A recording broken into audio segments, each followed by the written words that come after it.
El Seminario Bíblico Río Grande presenta Romanos, un estudio que le muestra el camino hacia la justicia. En este estudio, el Dr. Jorge Parker comparte de su vasta experiencia en la enseñanza de esta importante epístola.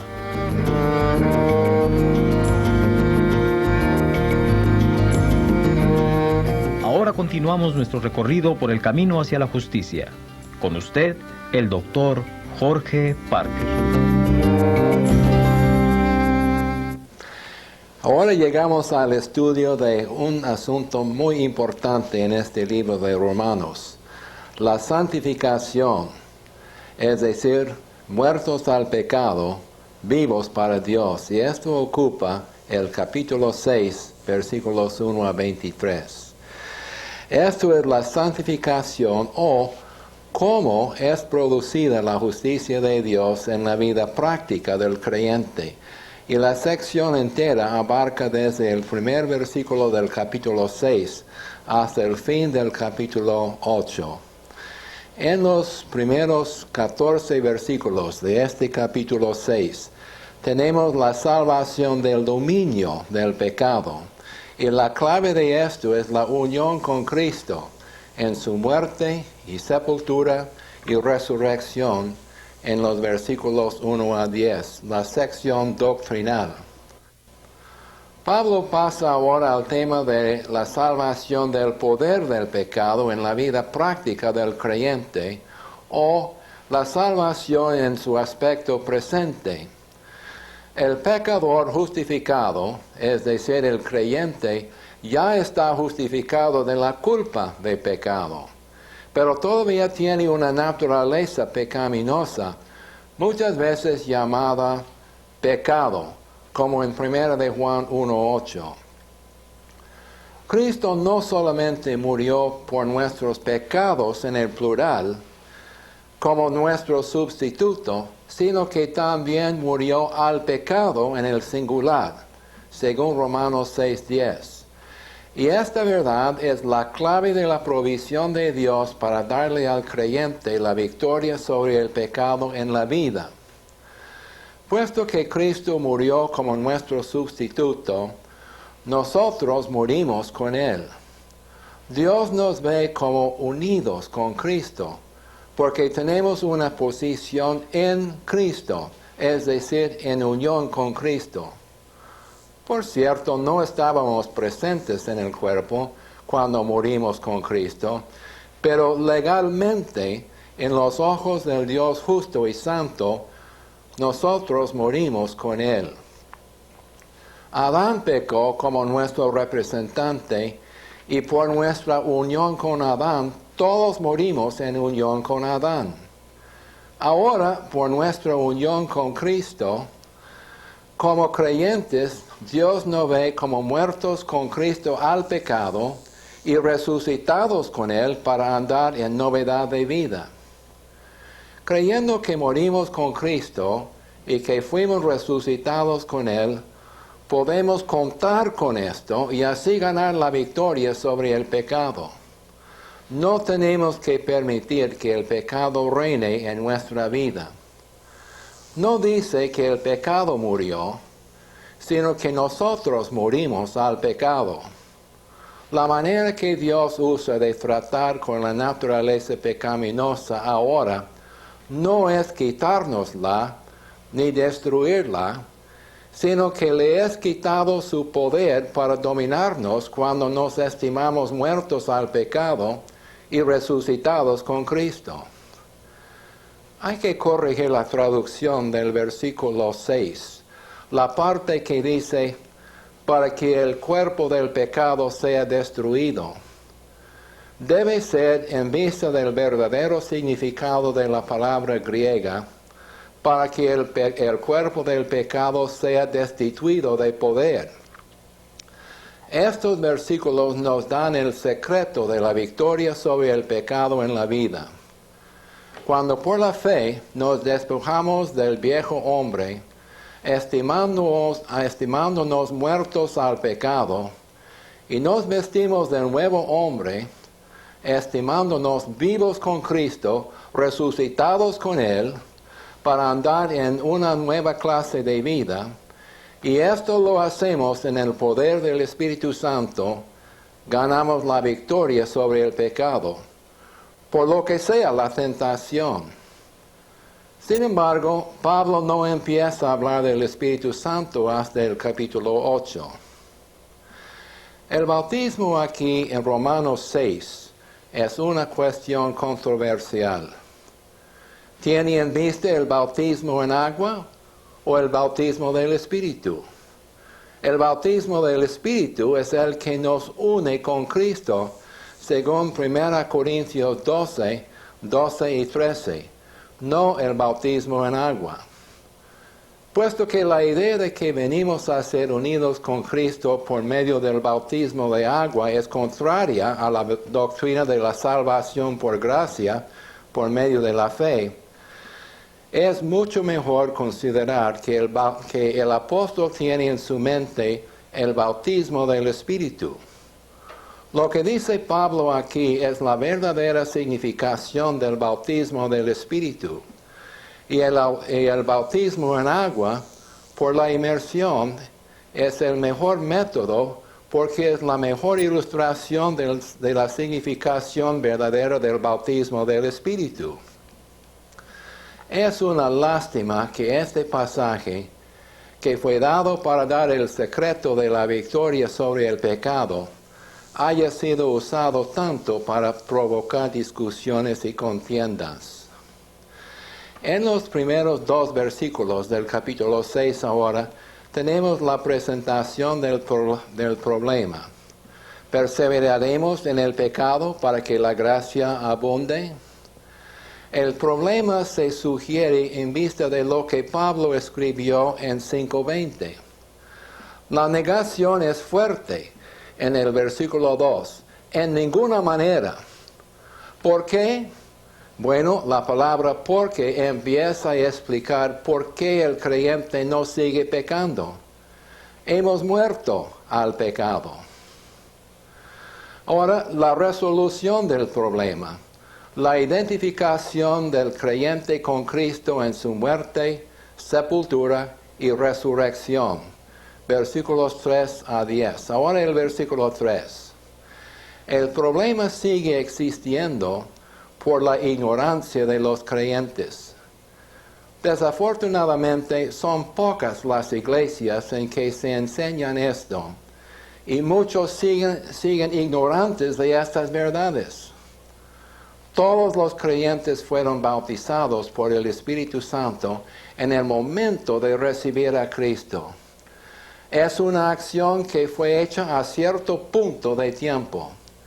El creyente no tiene que pasar al altar de una iglesia para recibir el bautismo del Espíritu como una segunda obra de gracia. Fue bautizado por el Espíritu Santo el momento cuando creyó. En el versículo 4, el tiempo del verbo traducido somos sepultados, en el idioma original indica que se debe traducir fuimos sepultados.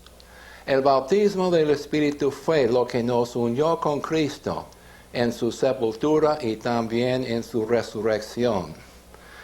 El versículo 4, la última parte, explica el propósito de esto. A fin de que andemos en vida nueva, mejor traducido, en novedad de vida o en una nueva clase de vida. Desde el momento que recibiste a Cristo, amado alumno, es que tu vida se ha cambiado en una nueva clase de vida en lo práctico. En el versículo 5, la condición introducida con la palabrita sí, aquí no implica duda. La condición en la lengua original muestra que la suposición introducida con sí es la verdad. La palabra traducida fuimos plantados es un término de la horticultura y es correctamente traducida en la versión de Nácar y Colunga. Hemos sido injertados en él. De la misma manera que fuimos injertados en la semejanza de la muerte de Cristo, fuimos injertados también en la semejanza de su resurrección. En el versículo 6, otra vez, el creyente debe saber algo. Se ve en este versículo que el cuerpo es el asiento de la naturaleza pecaminosa o el pecado. La palabra o la frase sea destruido es una mala traducción de la palabra original. Se debe traducir la frase para que el cuerpo del pecado sea destituido del poder o sea anulado. La manera que Dios usa de tratar con la naturaleza pecaminosa ahora no es la de quitárnosla ni de destruirla, sino que le es quitado su poder para dominarnos cuando nos estimamos muertos al pecado y resucitados con Cristo. Ahora, la palabra traducida sirvamos es importante en su significado y en su tiempo gramatical en el original. Quiere decir servir como esclavos, mostrando que el pecado puede esclavizarnos y trata de hacer esto. El tiempo del verbo indica una actividad continua. El pecado en nuestro cuerpo siempre está tratando de hacernos sus esclavos. En el versículo 7, después de lo que Pablo dice en el versículo 6, uno espera que diga, ha sido librado del pecado. Pero lo que dice es, ha sido justificado del pecado. Es palabra legal o judicial. El pecado perdió su derecho legal para esclavizarnos cuando morimos con Cristo. En el versículo 8 podemos dar una paráfrasis para aclarar su sentido. Si morimos con Cristo, y la verdad es que de veras morimos con Cristo, creemos continuamente que en el futuro viviremos con Él. En el versículo 9, Pablo otra vez enfatiza la importancia de saber algo. El versículo se refiere a la muerte y resurrección físicas de Cristo. La muerte se enseñorea de nosotros ahora, pero perdió el poder para hacer esto contra Cristo cuando Él fue resucitado de los muertos. Cristo ya no muere. La muerte ya no puede tener dominio de Él. Ahora el versículo 10.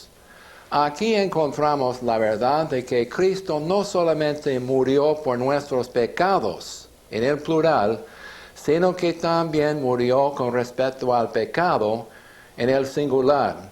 Es a saber, para darnos una base para tener victoria sobre el pecado en nuestra vida práctica.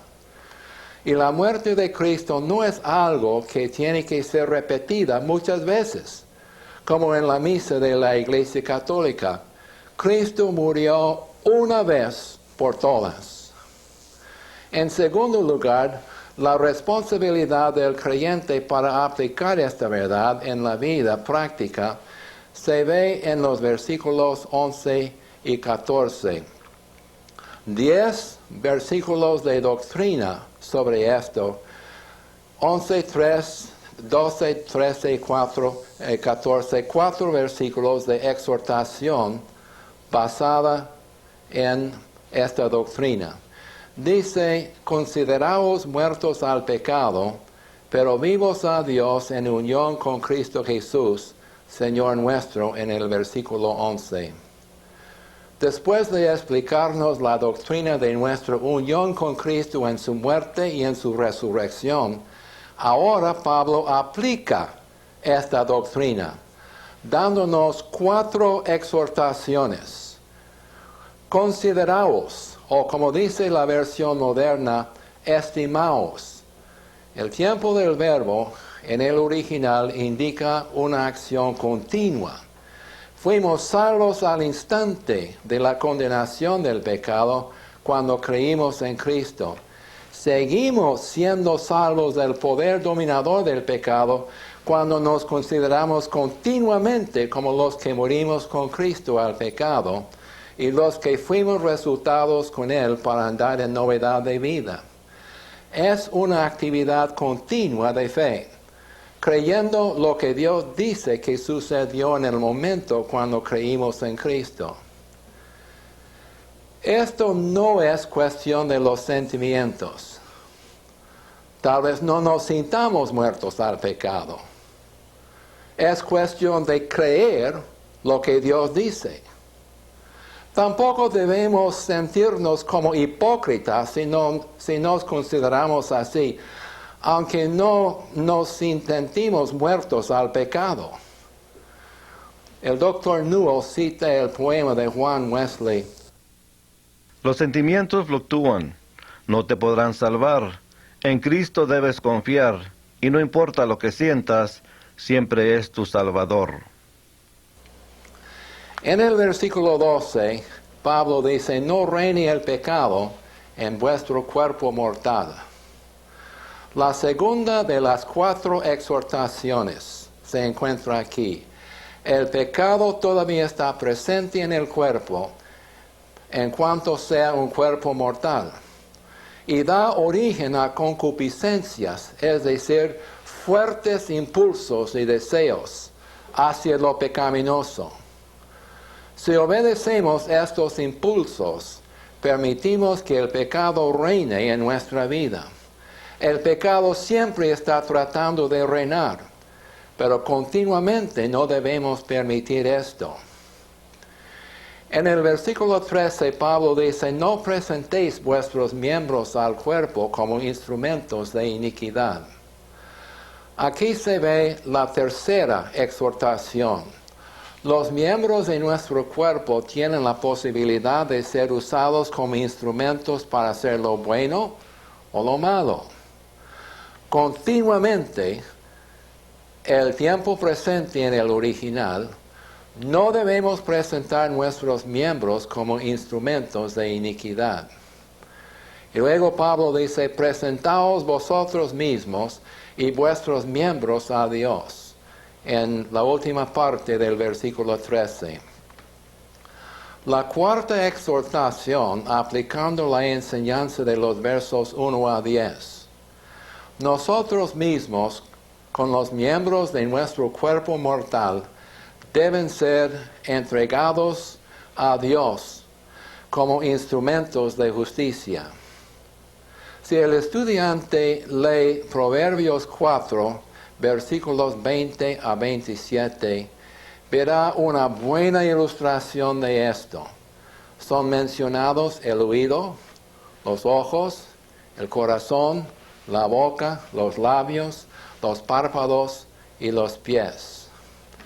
Ahora, el poder de la gracia de Dios contra el pecado en el versículo 14. Pablo empieza esta sección en la que explica por qué es que el pecado no tendrá dominio y no reinará sobre nosotros los creyentes. No estamos bajo la ley, sino bajo la gracia. Esta afirmación es una de las más importantes del Nuevo Testamento. En Juan 1:17 el apóstol Juan escribe de esto también. Pues la ley por medio de Moisés fue dada, pero la gracia y la verdad vinieron por medio de Jesucristo. Habla de 2 economías o 2 mayordomías en contraste, la una con la otra. Israel vivió bajo la ley desde los tiempos de Moisés hasta el tiempo de la cruz de Cristo. La ley consistía de mandamientos, ordenanzas, reglas civiles, ceremonias religiosas y sacrificios.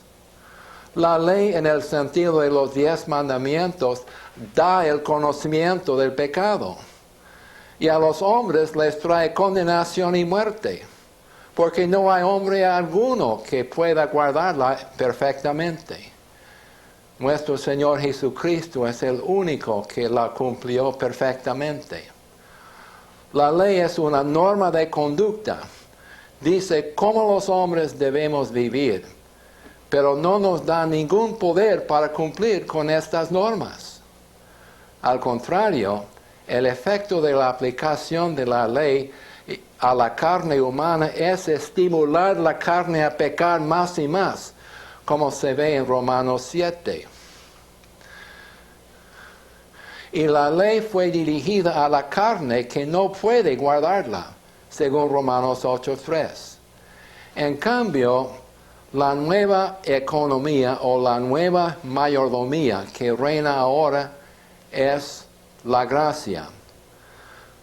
Bajo la gracia, el creyente tiene una norma más alta de conducta y más difícil para cumplir.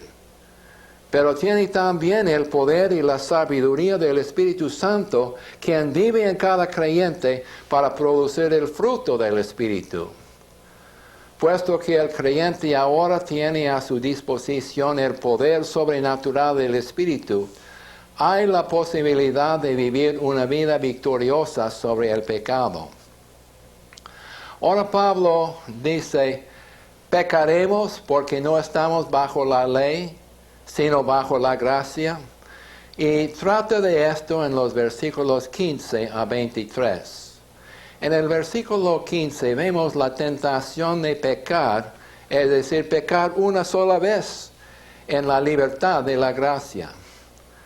Ahora Pablo hace una pregunta. ¿Pecaremos porque no estamos bajo la ley, sino bajo la gracia? Y la contesta enfáticamente, en ninguna manera. Explica en el versículo 19 que habla como humano, es decir, según la razón falible de los hombres, por la debilidad humana de sus lectores y oyentes. Tal pregunta es hecha por uno que razona por la sabiduría humana, pero no por la divina. Ahora, siguiendo adelante, en los versículos 16 a 20, tenemos las dos servidumbres o esclavitudes. El versículo 16 presenta un principio general, el mismo que Cristo pronunció en Juan 8:34. El que se somete al pecado para obedecerle es y se demuestra como el esclavo del pecado, y el fin de esto es muerte. Sin embargo, la marca del creyente verdadero es que habiendo obedecido de corazón a la forma de doctrina a la cual fue entregado, el creyente verdadero es el siervo o esclavo voluntario de justicia. Sirve a la justicia como un esclavo voluntario con la meta de experimentar la santificación, es decir, el proceso de producir la santidad en el modo de vivir. La palabra santificación se usa con referencia a pecado y con referencia a Dios. Quiere decir separación. El creyente es separado de su pecado y su condición en el pecado, y es separado por Dios y para Dios. El creyente debe presentar los miembros de su cuerpo a Dios para servir como esclavo a la justicia, y lo hace para la santificación. Ahora, en los versículos 21 a 23, tenemos los dos frutos de esto. En la Biblia, fruto es una figura de hablar para expresar la idea de un resultado. El fruto o el resultado de la desobediencia es muerte. En el pasado, antes de conocer a Cristo, los creyentes habían vivido en el pecado, en las cosas de las cuales ahora estaban avergonzados. Y el fin de esas cosas es muerte. Pero ahora los creyentes han sido libertados del pecado y han llegado a ser esclavos voluntarios de Dios. Y el fruto o el resultado de esto es la santificación. Y el fin de esto es la vida eterna. La santificación es una obra progresiva de Dios. Empieza en la regeneración y se desarrolla gradualmente hasta que el hombre llega a ser perfecto o maduro en el Señor, como dice Pablo en Efesios 4:13. El versículo 23, tan útil en la obra evangelística, es la conclusión del argumento de Pablo sobre la pregunta hecha en el versículo 15. El pecado paga un gran sueldo, muerte física, espiritual y eterna. La palabra traducida la paga en el original se usaba como término que se refería al sueldo de los soldados romanos. El sueldo era muy pequeño y a veces consistía de pescado, legumbres y carne y aquellas cosas a veces pudridas. En cambio, el que es libertado del pecado para servir a Dios recibe una dádiva de Dios, vida eterna en unión con Cristo Jesús. El sentido se siente mejor si traducimos la palabra Señor con la palabra amo. La santificación es realizada en la experiencia de los que reconocen a Cristo como su amo o Señor, siendo siervos de Dios.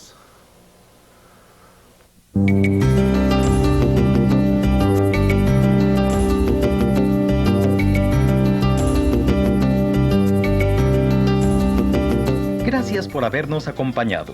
Esperamos que la lección de hoy le haya sido de ayuda en su camino hacia la justicia. Le invitamos para que nos acompañe en la próxima lección. Hasta entonces.